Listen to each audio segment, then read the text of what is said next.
Hi Tasha. Hiya.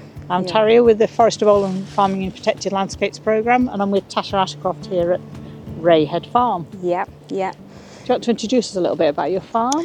Yeah, so we're a family farm. We've been here farming around 50 years, just over. We farm 140 acres, mix of sheep and beef. And recently, in the last 2 to 3 years, we've started on trying to regenerate the farm in the put the ancient hedgerows back into place to try and get the fencing back right. Fencing is quite expensive at the moment, and times are quite hard, so we wanted to find a way that was good for the environment at the same time as also improving the stock fencing, and we naturally come about this, and we've done quite an extensive amount over the last 2 or 3 years up at Rayhead. Yeah, so like at the back of us we've got a hedge that's been laid. Yeah. So do you want to describe about hedge laying? Because some people might think it's actually maybe killing off the shrubs, whereas actually what you're doing is something slightly different, aren't you? Yeah, so it's completely the opposite, really. This hedge was originally planted 10 to 12 years ago, and this is like a 170 metre stretch that I did earlier on in the winter when you can start the season. We have to wait till the birds have left, so we can only do it at certain times of year. What we did on this stretch, it was a bit patchy, so therefore it wasn't going to make a perfect hedge at the moment. So what we've done is we've laid the whole hedge, and then which is where you cut 80% of the branch down, lay it flat, and then that will make a thicker growth and a more compacted growth to make a full hedge, and that will eventually be your boundary fence. You won't end up needing the fences, hopefully. We've also gapped it, which means that we've planted some more hedges just where they weren't growing particularly. Sometimes in between the trees, they don't always take off. So we did the whole stretch slowly, and then we put these stakes in between. That helps keep it upright just whilst it gets its growth and gets back on its feet. But in summer it looks completely different, and it will look really nice. Yeah, so it'll green up during the summer because these shrubs are still living, aren't they? Yeah. So you only cut part the way through the stems, so you've still got enough sap and bark left, haven't you? Yeah, you cut down, and then you need to lay it in the direction, whether you lay it uphill. When the rain falls, we leave the root open a bit, so that means that water can get in. It helps with the growth, and it looks quite dramatic to start with, but it recovers so quickly, and it recovers a lot better, and the growth excels from now. Yeah. So in terms of the planting in between where there's been gaps, you've put some different shrubs in? It's not just hawthorn, there's some other species? Yeah, so we tend to, especially by the trees we might like to introduce some holly. They grow quite well under the trees. We also put in some... Dog rose, Gelder rose? Hazel? We put hazel in, and there's a mixture of 3 to 4 different things. Yeah. But I'm trying to remember off the top of my head which ones That's we've got in this stretch. Yeah, but different ones. And like most of these very mature trees are actually oak. There is a few ash and alder, but these are beautiful old oak trees, aren't they? Yeah. So we don't want to lose that either, because that is that you can see on the farm. They've got where the original boundaries. Someone has already made these boundaries where these trees are already growing, and they've been here long before we were here, and that's where we've focused on doing a lot of the hedge planting and the laying, really.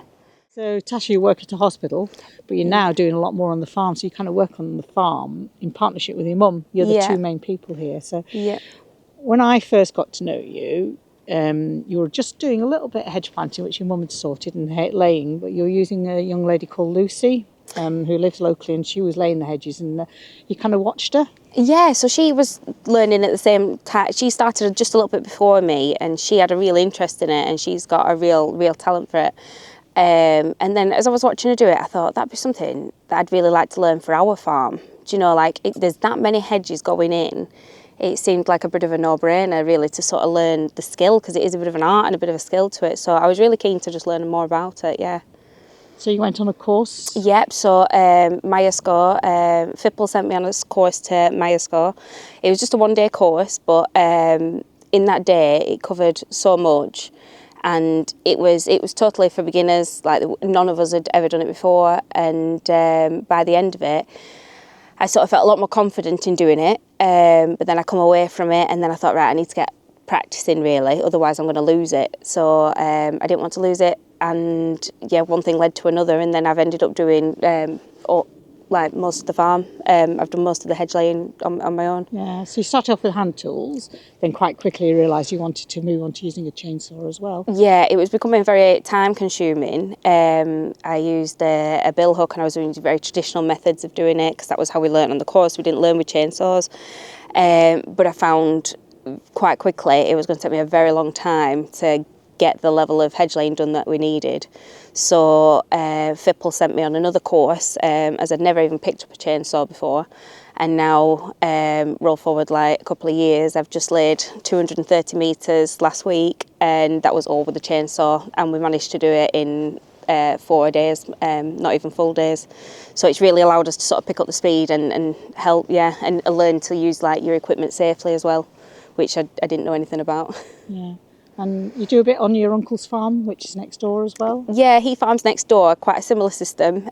He farms just sheep, and he's been on the same sort of journey as what we were, wanting to implement a lot more hedges, and then he'd also had some laid about 10, 12 years ago, and that needed laying, so I went and did some of them for him last year, which I wouldn't have done if I hadn't been on the FIPL course.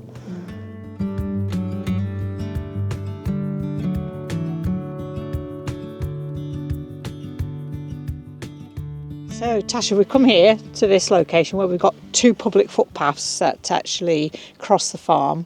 Yeah. And we've got these metal kissing gates that you've put in which replace all the stiles. So on this farm and on your uncle's farm, all the footpaths now and the boundaries have got these metal kissing gates. Yeah. Why did you want to do that? So we were having a lot of confusion. There's literally a footpath that literally goes through the farm one way, through the farm another way. So we have a lot of different sort of routes going through the farm.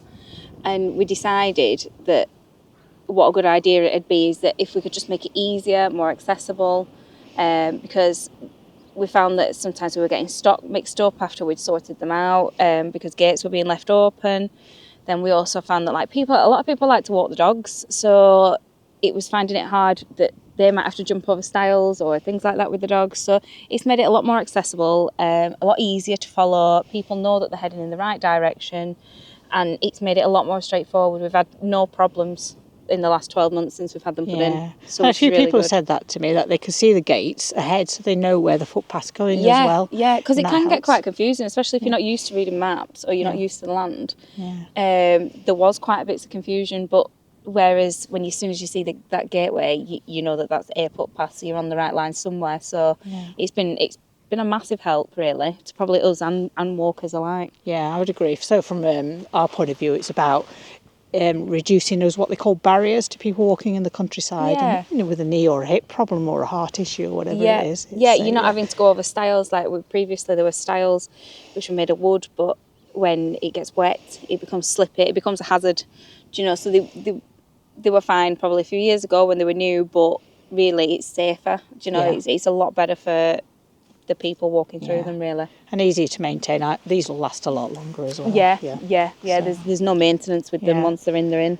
And then we've actually got a field gate here, which is part of the farm operations, and it's been stoned up behind it. Yeah. So we've funded a few of these being put in where the stoning up of the gateways, and you've got a few more that you're talking to us about whether we can help with funding as well. Yeah, so we found that we're trying to sort of reduce the poaching of the fields, especially over the course of the winter.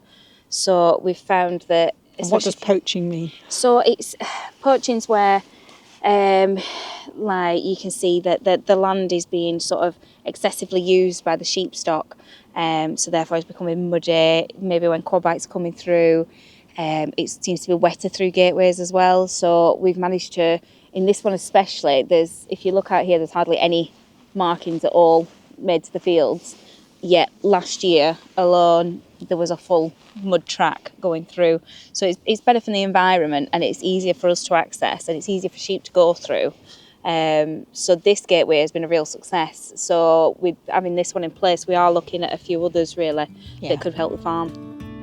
So Tasha, we're here in one of your drier fields where we're surrounded by these hedgerow boundaries that you've been restoring. Yeah.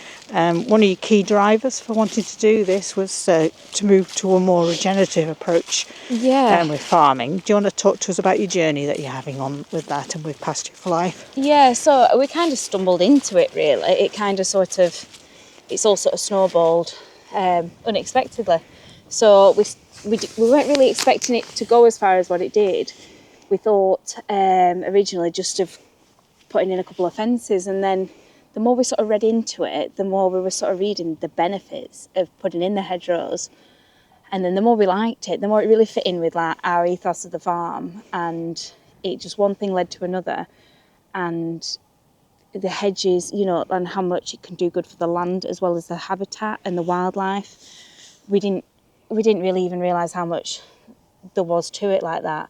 So then that started to get us looking into more regenerative. That's how it led on to it.